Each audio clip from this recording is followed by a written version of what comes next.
This week on Book Notes, our guest is author and former college professor John Lucas, author of The Hitler of History.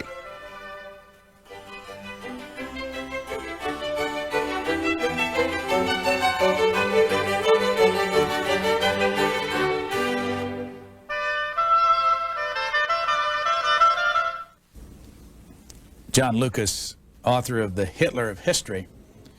I read more than once in your book, you said this is not a biography of Adolf Hitler. Why did you keep emphasizing that? Because it might be misinterpreted.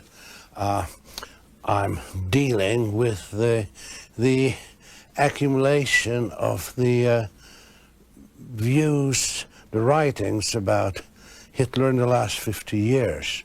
Now, in a way, it's a biography of biographies. When did you get the idea to do this? I had the idea short range and long range. Short range is because I had another book for which I did not have a publisher. I thought I ought to write a book. They came to me and I said, all right, this is one thing I'm interested in. That's the short range story. The long range story is, or rather the long range version is, that very, very far back in 1949, I read an extraordinary book by a Dutch historian, Peter Heil, Napoleon For and Against. He wrote that book during the German occupation of Holland. For a while, he was interned. Then he was let loose toward the end of the war. Heil said in this book that he's writing about Napoleon, the different interpretations of Napoleon during 150 years. He said the time will come when people will write about Hitler like that too. Now obviously, there's no sense of writing a book entitled Hitler For and Against. It's too touchy a subject, but more important, unlike in the case of Napoleon, the For Hitler book, the apologetic books, are really not very good. As a matter of fact, they're very bad from a scholarly viewpoint. I'm not only saying, everybody has the right having his own opinion, but they're not very good. And when I thought of this book, I picked up Peter Heil's book 40 years later, 42 years later, in early 90s, and I said, I reread it, and I said, yes, I want to write this book. Where is your home originally? Hungary. When did you come to the United States? 51 years ago. Why did you come here? This was after Russians occupied Hungary. The full communist regime wasn't yet established, but I pretty much knew it was coming. I did some work for Americans and British during the war, so it wasn't very difficult for me to leave. How old were you when you came here? 23. And where did you go when you came here? Well, I came first to, I landed in Portland, Maine, oddly enough. There was a stevedore strike, you know, in the small ship I went. I crossed the Atlantic on, landed in Portland, and I went to New York. I did not know anyone. I had no relatives and no friends. I knew English rather well. I had my degree, very fortunately, because of the GI Bill of Rights. They needed teachers in different universities to help out. So I got right away, very luckily, a part-time job at Columbia, teaching 19th century European history, and that was not enough to pay for my everyday living, but I had some other jobs as translators. And then about 8 months later, I got an offer as a permanent member of faculty, small Catholic girls' college in Pennsylvania. I took it, and I've been there. I was there for 46 years until my retirement. What's the name of the school? Chestnut Hill College. How big? About 600 students. I had many visiting professorships, but for me, the most important thing has never been my academic affiliation, but where I live. I like living there. I married not a student, you know, I don't do this kind of thing, you know, a Philadelphian girl, and I lived, I'm a stick in the mud. I'm living in the same place now for 43 years. And where is that? That's fairly out of the country, but it's getting suburbanized. It's Chester County, about 35 miles from Philadelphia west. Now, if I calculate right, at 23 years old, you came here in 1957? No, 46. Oh, okay. I missed a whole 10 years. 46. 46, and you were 23 in 46. Yes. What did you think or know of Adolf Hitler in 1946? Well, a lot, but certainly not in a scholarly way, because I lived through the war in Hungary. And Hungary was, because of its geographical situation and so forth, a sort of ally of Germany. During the war, there were many Hungarians, including myself, for various reasons, who were against this. I told you that I did some work for the British and Americans during the war, absolutely minimal and ineffective, helped me after the war. And so he was in a way a little too close to me. We were saturated with the Germans and Hitler and so forth. And I'm a historian. My specialty is not really German history. I have different specialties. I'm somewhat of a maverick in this. I moved into different fields as time went on. And I became interested in this topic about 25 years ago. I wrote down as I went through your book a bunch of just one words or just phrases that I picked up about Adolf Hitler. Yes. That you wrote, and I'll just throw a bunch of them out and have you elaborate on them. Yes. Loneliness and secretiveness. Yes, he was a very secretive man, and even now there are important historians who don't understand this. They go out, he was very voluble, his speeches were very long. Although during the war he didn't speak very much. I mean, he didn't have public speeches. Public speeches were very long.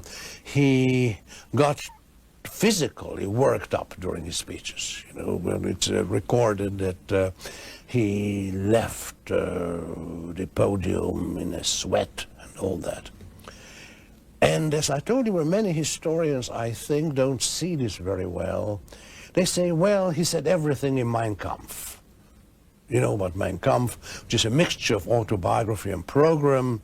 And there, really, we have the key to, not the key, and kind of a summary of his philosophy and ideology.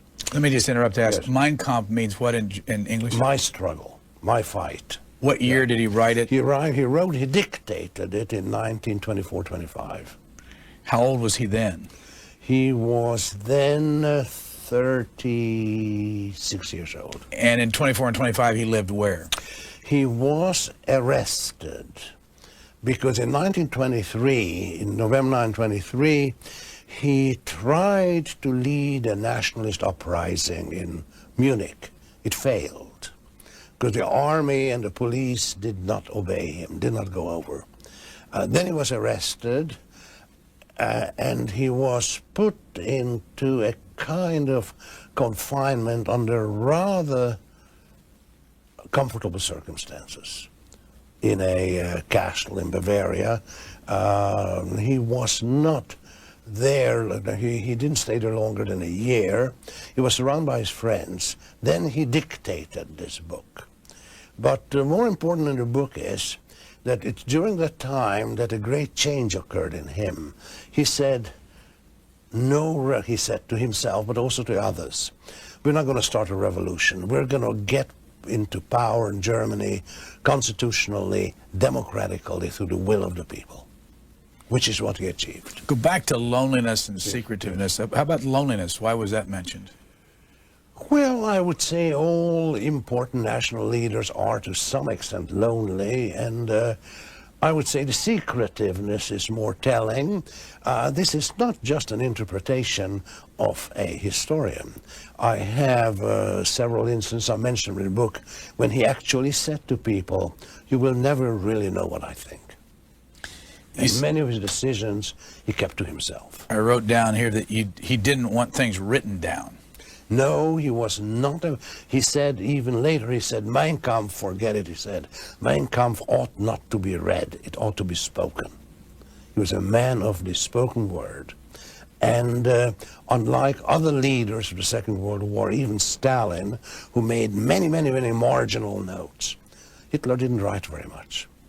When was the first time you read Mein Kampf?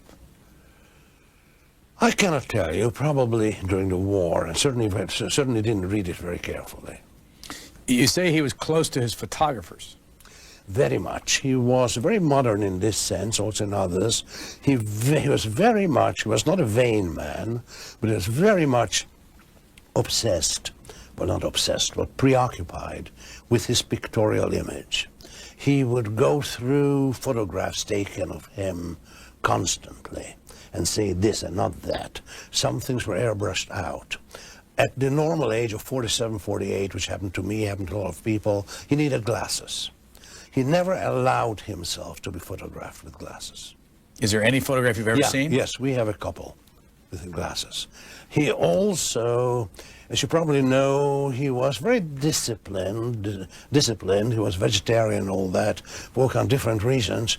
But he said, I cannot allow myself to be seen with a pot belly. So that was one element of his self-discipline, but he was very pictorially oriented. Say he had remarkably little interest in literature. I didn't say that. Somebody did. Somebody did. No, he didn't. He was a rather avid reader in his youth, self-educated. There is now, this is after my book was done, I understand that a list of his books of his apartment exists somewhere in the National Archives in Washington. There's a room somewhere where we have his private, about 6,000 books of his private library. I learned this from an article after I read this book. It's nothing to do with my book. No, he was quite a reader. And the reason why I said somebody said it when I wrote this down is, you know, you've got a footnote almost on every page. I had to do that, Mr. Lamb, because if I don't have a footnote, this book would have been 5 times that long. Sometimes the footnote's longer than the page itself. The copy. They have to be because they illustrate. You see, I mean, this is a book about what people have written about him, where, in my opinion, they were right, where, in my opinion, they were wrong. That belongs to a footnote. All right, here's another one I wrote down. He was a thigh slapper. Oh, well, that's a very minor thing, but has something to do with something very interesting. There is a photograph of Hitler that's reproduced everywhere in history books. He's dancing a jig when the news comes to him that the French had surrendered, capitulated. That picture is fake. Long story behind this. It was a film strip which somebody faked up, you know. And so it gives the impression, makes him ridiculous, makes him jump up and, you know. No, he did not do this. He had a habit occasionally when he was very enthusiastic, very slapping his thigh. You know, he didn't do this very often. But that thigh slapping through editing, through raising up the film, became a jig. And this enters many history books, that Hitler couldn't control himself. He was dancing a jig at this news. Not true. Parkinson's disease with 9 months to live. It seems that way. I have read a fair amount of books about his illness in the last period of his life, and it seems to me, we don't have the medical records except fragments, it seems convincing that he had Parkinson's toward the end of his life. By the way, when did he die and how did he die? He died at the very end of the war, as you know, on the 30th of April, when the first Russian patrols 1945. were about 945, were about 150 yards from him, and he shot himself, and first he poisoned and shot his favorite dog, then his wife, whom he had just legally married, Eva Braun, and then himself. And by the way, there was a footnote where there was some indication from somebody that he had an illegitimate child in France. Not true. Hated his father.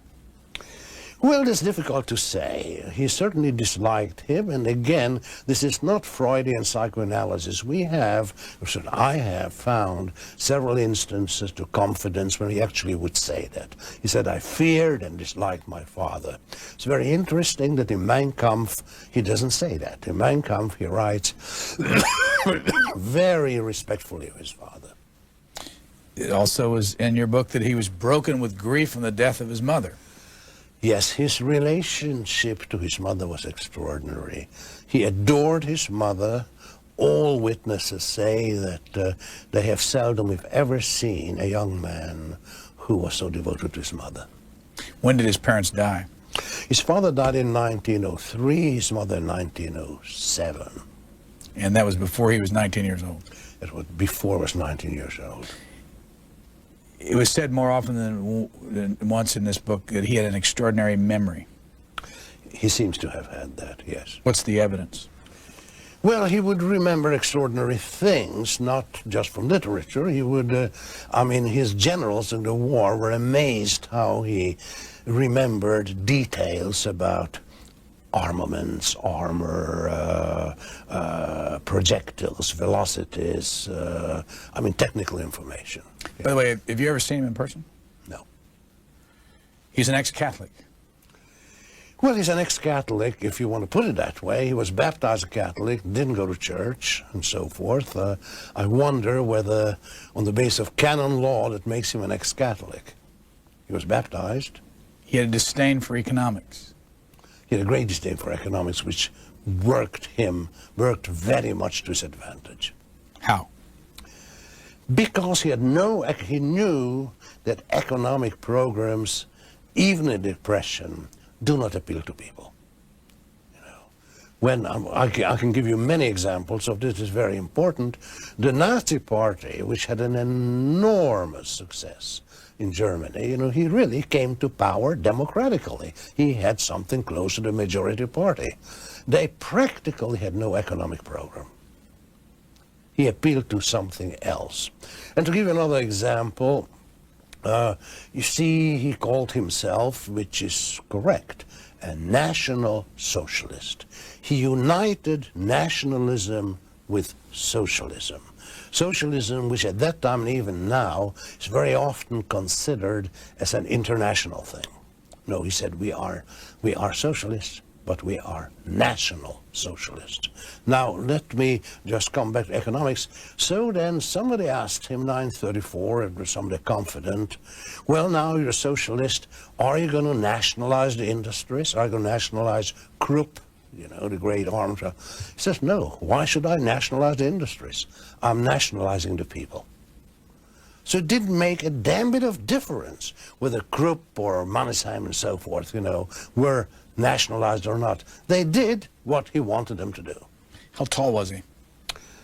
He was not, I can't tell you exactly, I think 5'8" or something like 5'9". I tell you something that's not in the book. I knew two people, don't ask me who they were, who knew him rather intimately. Two women. I know other people who knew him, but they are very intelligent women. One of them is a scholar, the other is not, and don't ask me their names. Both of them said, he had very ugly feet. This was news to me. A kind of feminine instinct.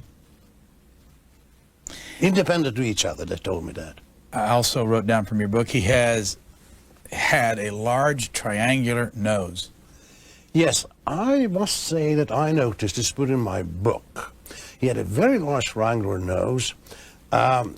We know this, he did not mind this. There's a sketch that he drew of himself, and that's very apparent, the very large nose. There's something slightly brutal in the nose. There is some reason to believe, but of course this we do not know, that that's why he cultivated his mustache. You say he was an artist. Well, was an artist. He certainly had artistic abilities. He wanted to be an artist. If he had been accepted in the Viennese Academy of Arts, he would not have had a political career. His art is also interesting because he wanted to be a painter. And he was not that bad. But then gradually, and that's very difficult to determine when, his interest moves from painting to architecture. He believed in God. Yes, I think so. But, belief in God, Mr. Lamb, is a question of quality. How? At some point I read that in your book, he was not a sadist. That's a very important point. He certainly was one of the most brutal, but even more than brutal, hate-ridden person. He hated. He said this. He would say this early in his career, we Germans must know how to hate, hate, hate. We have to hate our enemies. And he says this, And, but this was something mental. You see, sadism, in my opinion, and I would say conviction, is a weakness of the flesh. A sadist takes real physical pleasure, seeing how other people are tortured or beaten and so forth. We have no evidence of this with him. He never, for example, you know about his hatred for Jews. He never wanted to see what happens to them. He did not even want to see statistics of how many Jews were killed. Who is Dr. Bloch? Dr. Bloch was an extraordinary man who died here in the United States.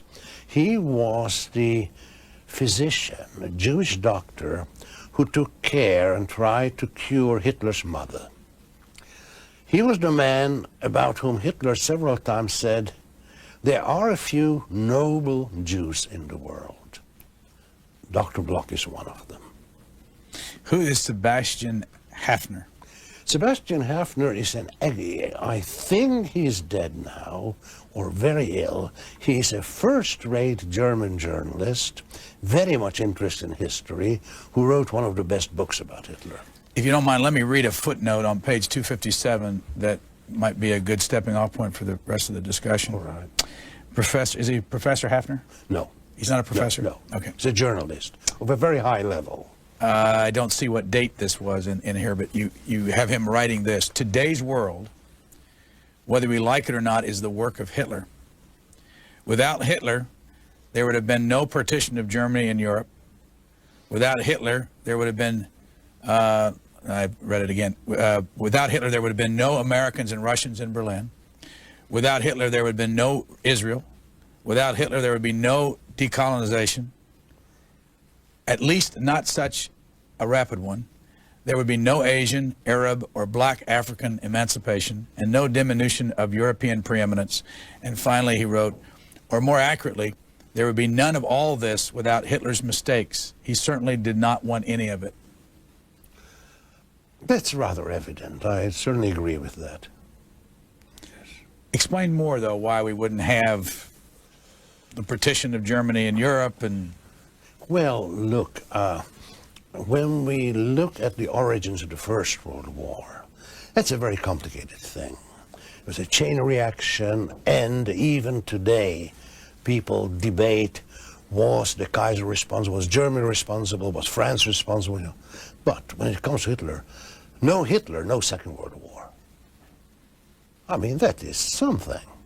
I mean, he caused the Second World War. Perhaps there would have been a war again between Germany and Poland, but no Second World War. I mean, he planned and began and started the Second World War because he thought that the situation then was advantageous for Germany.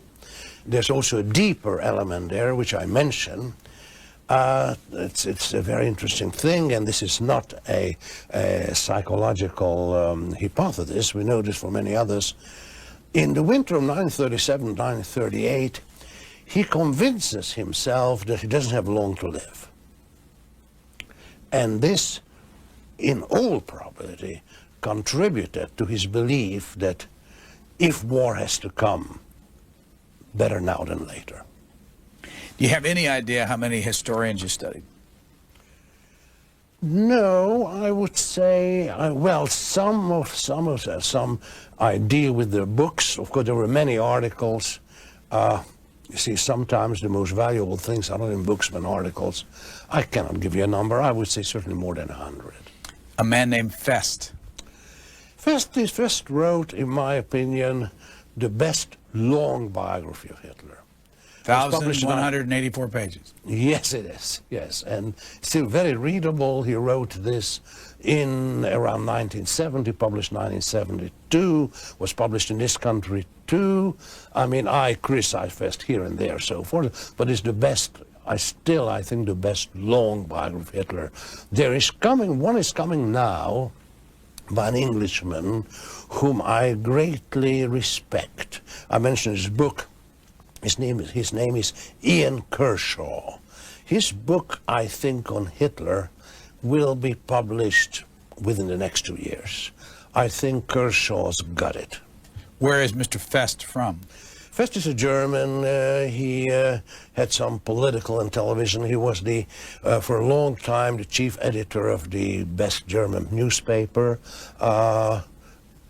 It translated to English, by the way? Is this book available here in the United States? Yes, the Fest. And it was rather successful. He writes books. He had just last year published a book, which I must say I haven't read yet, on the German resistance to Hitler. You say in your book that William Shirer, former Chicago Tribune reporter, yes, author of Rise and Fall of the Third Reich, was superficial. Very superficial. Shirer wrote one good book. He was in Berlin in 1940-41 when the war was going on, but as you know, the United States was not yet at war with Germany. He wrote a book called Berlin Diary, which made his fame, which is a very interesting book. You know, he was one of the few Americans left in Berlin during that time. Then in 1960, he wrote The Rise and Fall of the Third Reich, which is really very superficial, doesn't tell us anything new, but and there's an interesting thing about it. This book was very successful, and it's interesting because in the United States, it was at that time that interest in Hitler and the Third Reich began to rise again. See, the interesting thing is that after the war, for a very long time, there was no interest in Hitler. You know, books on Germany were dud on the market. And about 59, 60, this interest begins again, and Shirer just hit it right. And this a little bit corresponds with Germany too, because it's in the 60s that the first really serious books in Germany about Hitler began to appear. What do you think the impact is in this country of the television channels that do history, running lots of Hitler documentaries? And I can't tell this because I watch television very little. You don't get any feedback among students or images? No, well, I'm retired from teaching now. The great trouble is, and I mentioned this in the book, I said this elsewhere too, that especially in this country, but in Germany too, Hitler is regarded as a freak, as a demon, as a madman. And there are two very bad outcomes of that. First of all, if he was a madman, a freak, and so forth, he's not responsible for what he did. You know, a madman is not responsible. You know, the second consequence is not minimal either. By thinking about him and by thinking about the entire Nazi period like this, we have brushed it under the rug. See, we don't ever think about it very much. This was interesting, fascinating, but the man was a madman.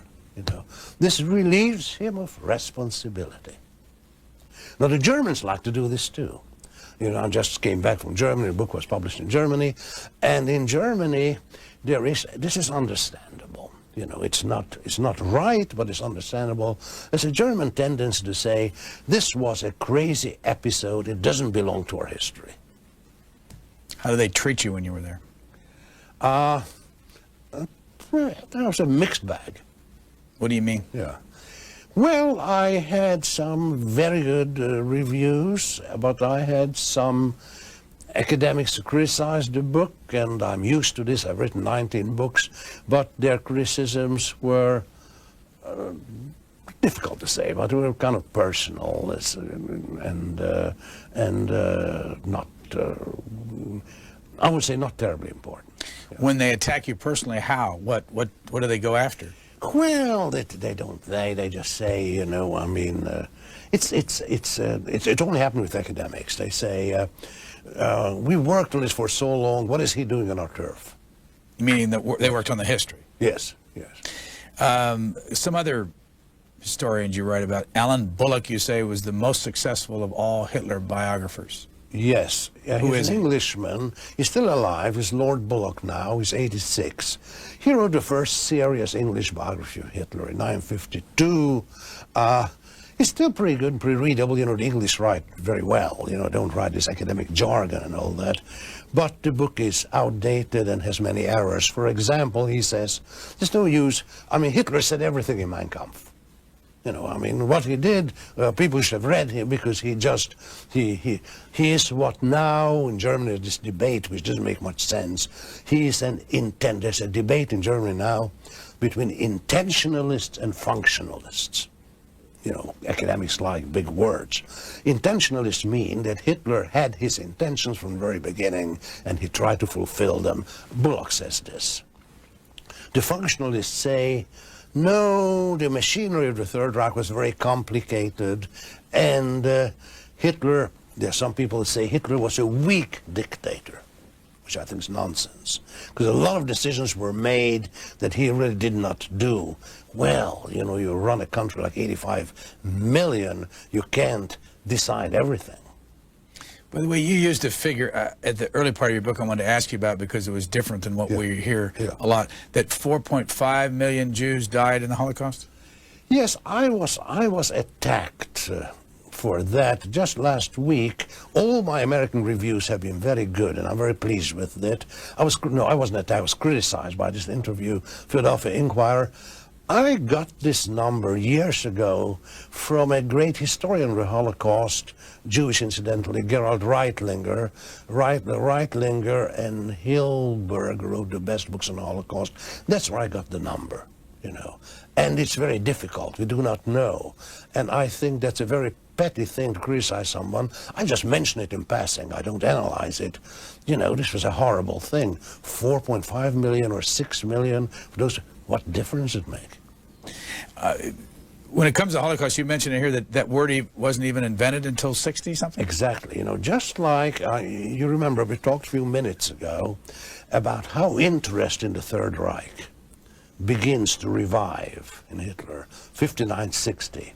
That there was, in spite of the terrible things that have happened, especially in America, there was no great interest of what happened to the European Jews. There was some. Until about the 1960s. I mean, the very word Holocaust, somebody has to look it up. It appears here and there. I think I mentioned it appeared in an English publication as early 1944, but it becomes a usable word, you know, frequent word, I would say in the late 60s. Come back to some historians in a moment. I want to go back to some of the things I wrote down about Adolf Hitler that you had in the book. That he rose late and ate late. Yes, it's interesting. So did Churchill and so did Stalin. You know, Hitler, it's very, very rare that he got up early. What do you think that means? Yeah, nothing. I don't know. I'll tell you one thing that's interesting. I told you that he was not vain, but he put a great deal of emphasis on his appearance. You know, told you about no glasses and so forth. Even his butler, you know, his footman, could not see him in his underclothes. I know this from one memoir of his secretary, not a terribly important thing. Yes, he got up late, and of course he wore people out because he had these late conferences. Sometimes his conference generals went on till 3 or 4 o'clock in the morning. At least I found in your book that he was a fast reader of books and had an astonishing memory. We talked a little bit about that earlier. Yes. But the fast reader of books, what's the evidence on that? I cannot tell you. Some people around him noticed that. But in the reading category, I'll see if I can find the fellow's name. Is it Karl May? Was that his name? Oh, yes. That's a very interesting thing. Karl May is not very well known in America. He was a German.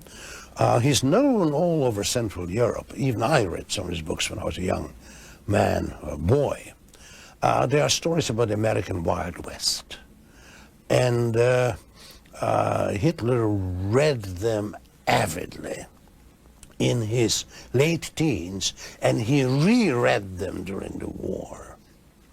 He once actually says to Heinrich Himmler, we should have our troops read Karl May. They are Wild West stories, you know, I mean, cowboys, Indians, and so forth. Some of them are German Americans. I didn't mention this book, Karl May died when Hitler still lived in Vienna in his 20s. He went to his funeral.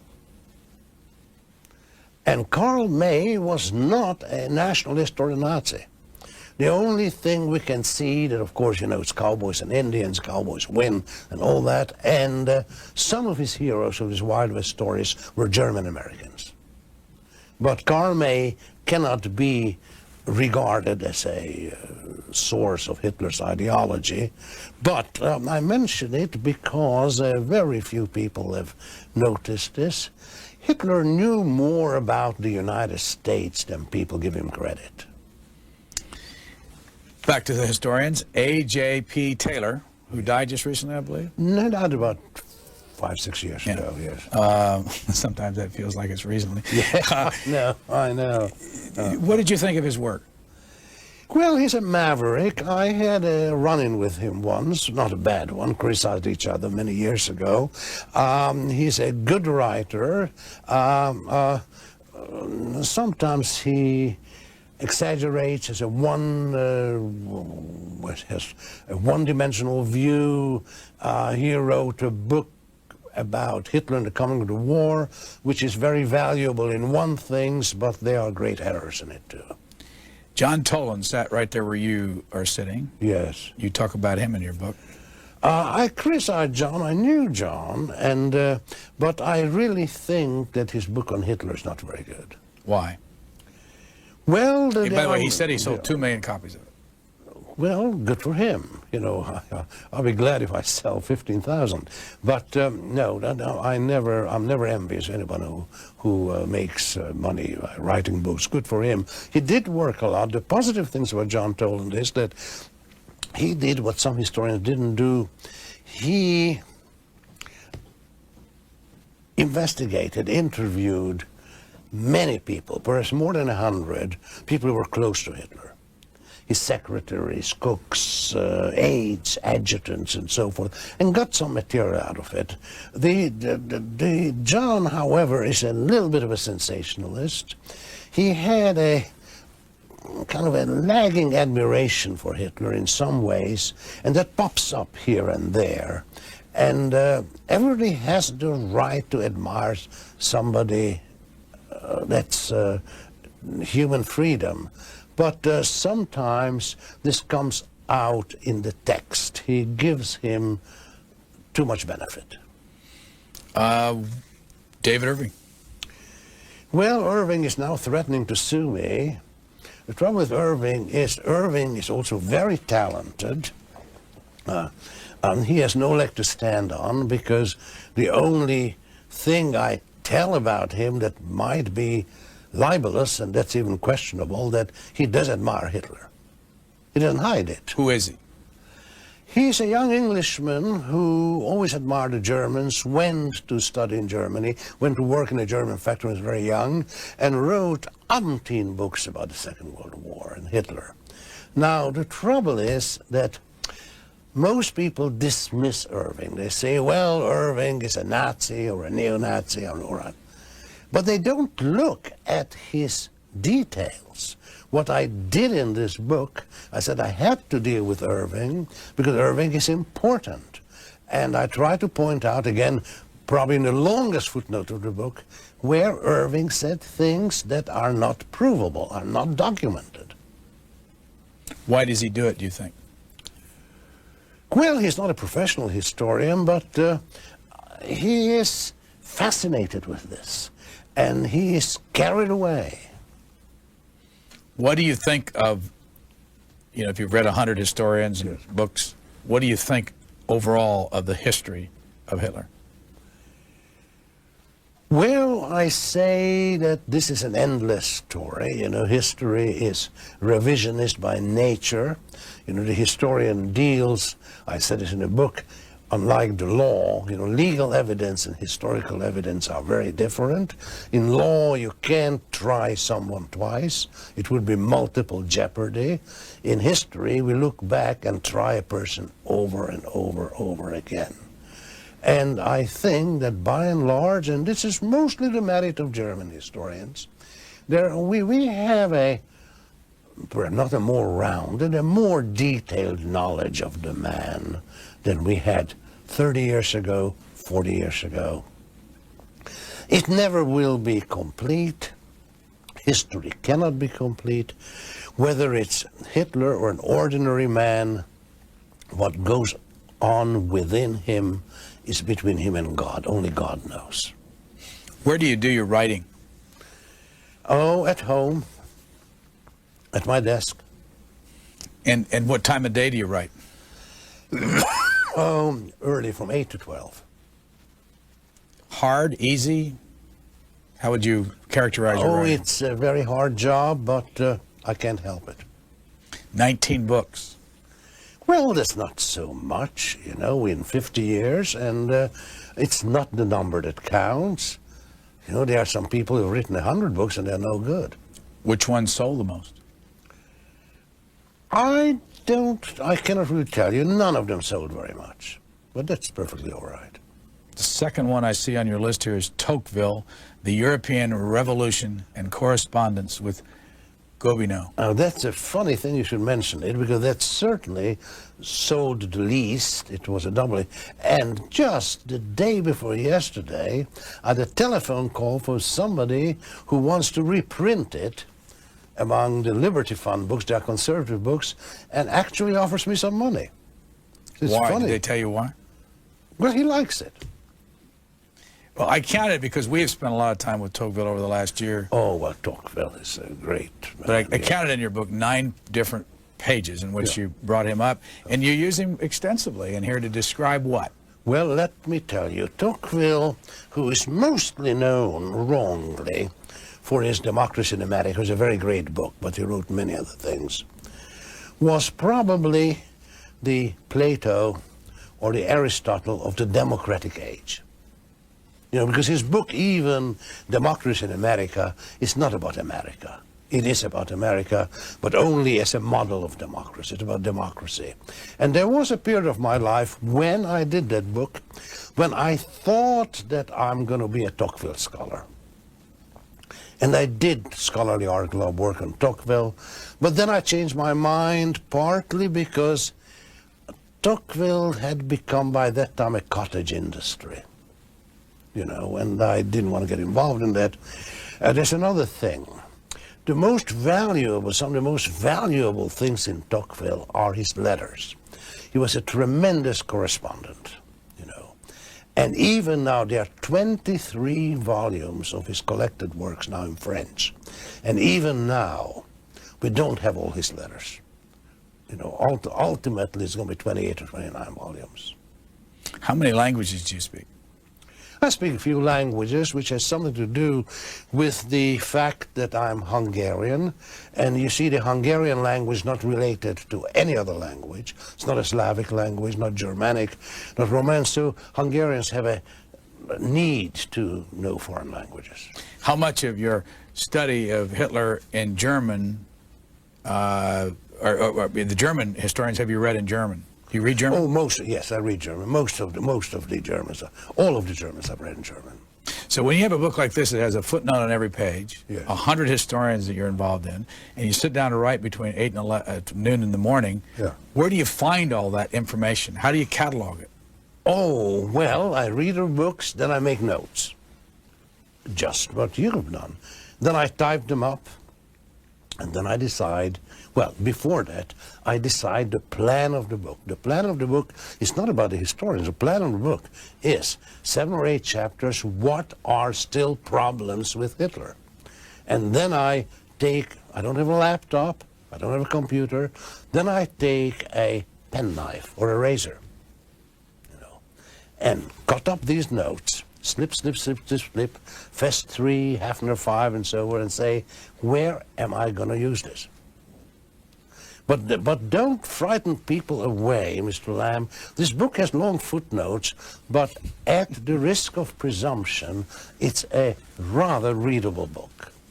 Well, I've read it, so I mean, I've read all those footnotes, and I can attest to that. I got through it. Well, you wouldn't say otherwise. I don't know.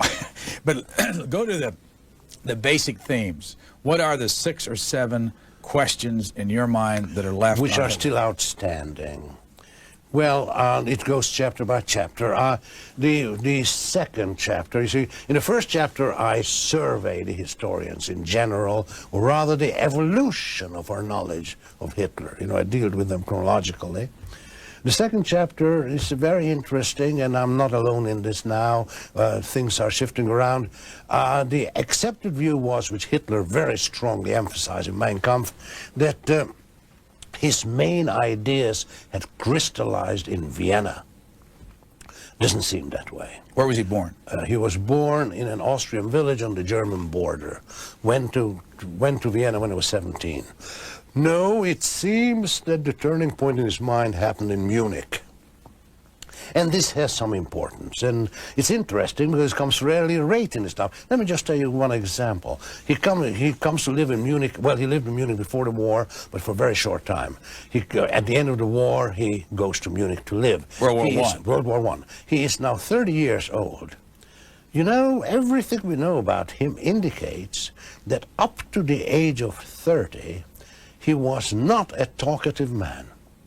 He was rather tight-lipped, except here and there. Then in Munich, and this is only one element, he discovers that he has a great speaking ability. And he becomes a speaker. And that's the beginning of his political career. But that's only one important. The Vienna-Munich thing is not important, or not unimportant.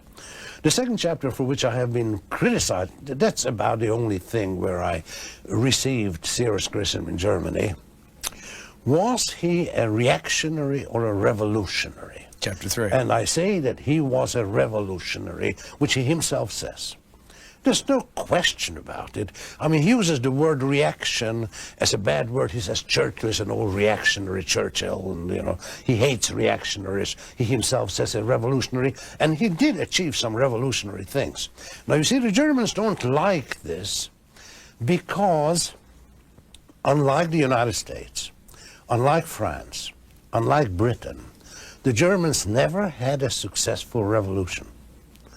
You see, when the Germans tried to have a democratic revolution in 1848-49 Frankfurt, they failed. And so in Germany, revolutionary is still a positive word. You know, when I see revolutionary, people say, oh, he's praising Hitler. I don't like revolutionaries. I like reactionaries. Why? Because you stop reacting when you're dead. Then you don't react anymore. All human thinking is, in a way, reacting. And we have to react against many accepted ideas. Right now, what the world is coming to, we have to react against the accepted idea of progress. Give us an example. Well, you know, that technological progress, pollution, progress in pornography, technology, freedom of speech, behavior, and so forth. It's not that good. Why? Because there is no limit, because human nature does not change. The human idea of progress is a human invention. There is no evolution in human character and in the human mind. How do you stop the change? You don't stop the change, but you have to look at the quality of the change. Change in itself is not necessarily good. Just like stability. Change can be good or bad. Stability can be good or bad. It's a question of quality. And unfortunately, computers, quantification, numbers, technology, we emphasize, our judgment of quality has become weaker and weaker. And all human life, everything in our life is a problem of quality. Professor Lucas, you have a footnote on page 61 about Winston Churchill. And it's the one where he describes Hitler in the hospital. Yes. And later on, in a number of occasions, you talk about Churchill having great insight into Hitler. How did he get this insight? That's absolutely extraordinary. I don't want to mention my previous books, but I wrote a book called The Duel. It's out of print now. And that dealt with the Churchill-Hitler relationship, but only during 80 days. In 1940, when Hitler came very close to winning the war. And Churchill had one asset, was not enough to win, but it was a tremendous asset. It was a duel of minds. And he understood Hitler better than Hitler understood him. And Hitler understood people pretty well. He did not quite understand Churchill. Churchill had a fabulous understanding of Hitler. How did he get it? Some kind of genius. Very early, very early. When everyone ridicules Hitler, almost everyone, 3 years before Hitler became Chancellor, Churchill dined at the German embassy in London and said, this man Hitler is very dangerous. He's going to be... And the Chancellor, the Secretary of the Embassy, thought this was interesting enough. He reported it to the German Foreign Ministry. You have a chapter, your longest chapter, yes. Statesman and Strategist. Yes. Why did that take so long to discuss? Because this has been largely ignored even by the German historians. This is very easy to illustrate. See, Hitler was in power for 12 years. The first 6 years, everything went well. Then the last 6 years were the war. In the beginning of the war, everything goes well, but then comes a catastrophe. The whole world turns against him. And one of the shortcomings of most German historians is they don't deal with this very much. They say, well, of course, then he led to the Second World War, and the end was catastrophe. See? And no, his mind, his acts, his decisions to the war, during the war, require more interest than has been generally devoted to him. That's why it's my longest chapter.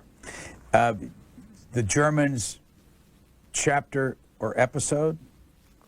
That's chapter 7? Yes, we talked about this a little bit. I told you that it's an understandable, though not quite right, German tendency of regarding this entire Hitler period as an unnatural episode in the history of Germany. Now, when you went over there to visit in Germany, yes, are there many Germans that are willing to admit that this was a horrible period? Oh, yes. Almost everybody. Almost everybody. And you said that David Irving is an apologist for He's Hitler? an apologist, but there are always some neo-Nazis left. David Irving, for example, so far as I understand, is not permitted to travel to Germany.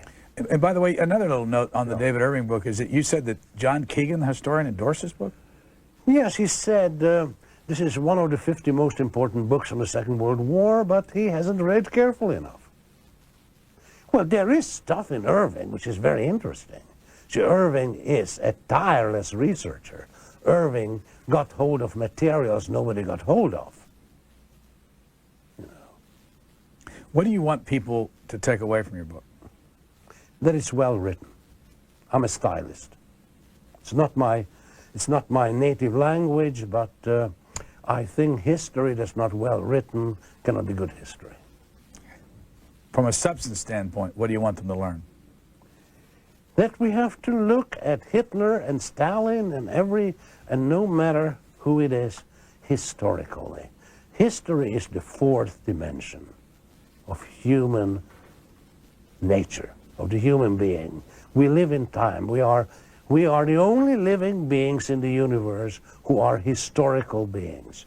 We live in time, we know we live in time, we know that we are gonna die. You say that Hitler came close to winning the war in 40, 41? Very close. Much closer than people think. What made the difference? Churchill. Roosevelt and Stalin won the war, but Churchill could have lost it. What's the, and we only have a short amount of time, what's the Lebensraum folly? Well, it's not really a folly. Hitler was not alone in this. He had the conviction that Germany, not only in the Second World War, but already before, should have expanded eastward, not westward, and then large portions of Eastern Europe could be conquered and even populated by Germans. That Germany is a overpopulated country. Lebensraum means life space. They need more space and so forth. This was a great exaggeration, but many historians also take him for granted, his words for granted. They think, and in my opinion is wrong, that his entire invasion of Russia was due to this obsession of his. It's more complicated than that. How many times was he attempted murder? How many times people try to knock Hitler off during the war? Oh, several times. I cannot give you the number. Also before the war, there were, I cannot tell you how many attempts were made, which happens with dictators very often. So if someone's a beginner and they don't know much about Adolf Hitler, go over 2 or 3 suggestions on where they should start. Should they read Mein Kampf? No. No, they should read a good biography of Hitler, and there are some good ones. And your favorites again? I would say Fest is still the best. It's very big. Then I mentioned some others. Hefner is very good. Hefner is very short. Start with Hefner. There's a German historian I mentioned by the name of Deuerlein, unfortunately not translated into English, whom I think is the best short biography of Hitler. Did you have anything to say about how this cover was made? Yes, I said, please don't have a cover with his picture, but they did nonetheless. And what are they trying to do here with this picture? I have no idea. So you don't like it? It's all right. Who named this book? I did. My wife. And what was the point? Well, I thought it should be called Hitler and the Historians, or the Historian. Then, during dinner, after a few drinks, she said, why not the Hitler of history? Or maybe I said it, and she said, that's right. John Lucas, author of The Hitler of History, thank you very much. Thank you. For a transcript of this book notes,